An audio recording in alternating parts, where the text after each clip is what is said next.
Commissioner মুক্তার Ahmed sir এবং উপস্থিত আছেন ময়মনসিংহ রেঞ্জের সম্মানিত ডিআইজি স্যার জনাব আশরাফুর রহমান, ডক্টর আশরাফুর রহমান স্যার উপস্থিত আছেন, যে এডিএম মহোদয়, সিটি কর্পোরেশনের সম্মানিত প্রতিনিধিবৃন্দ, জেলার অতিরিক্ত বিভাগীয় কমিশনার, সেনাবাহিনীর প্রতিনিধি এবং জেলা আনসারের প্রতিনিধি এবং আজকের অনুষ্ঠানের যারা প্রাণ, বাংলাদেশ পুলিশের ময়মনসিংহের ট্রাফিক বিভাগের বিভিন্ন পর্যায়ের সদস্যবৃন্দ এবং জেলা পুলিশের সদস্যবৃন্দ এবং যে নতুন উদ্যমে পথ চলা শুরু হচ্ছে, সবাইকে সাথে নিয়ে ট্রাফিক ব্যবস্থার উন্নয়নে অবদান রাখার যে সুযোগ সৃষ্টি হয়েছে, সেই ছাত্র জনতা ভাই বোনেরা এবং উপস্থিত যে প্রিন্ট মিডিয়া, ইলেকট্রনিক মিডিয়া এবং অনলাইন মিডিয়ার সম্মানিত সাংবাদিক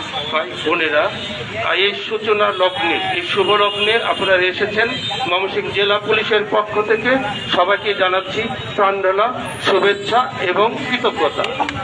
আমরা সবাই জানি ময়মনসিংহ জেলায় যানবাহনের সংখ্যা অনেক বেশি। এটা বিভাগীয় শহর, সে ব্রিটিশ আমল থেকে বা তার আগের আমল থেকে এটা গড়ে উঠেছে, কিন্তু সেই অনুপাতে রাস্তা অপ্রতুল এবং অসংখ্য হাইরাইজ বিল্ডিং এখন শুরু হয়েছে। কাজেই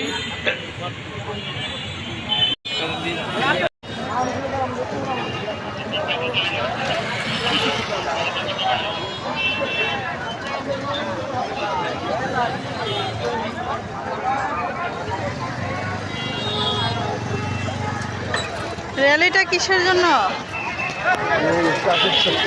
ট্রাফিক সপ্তাহ।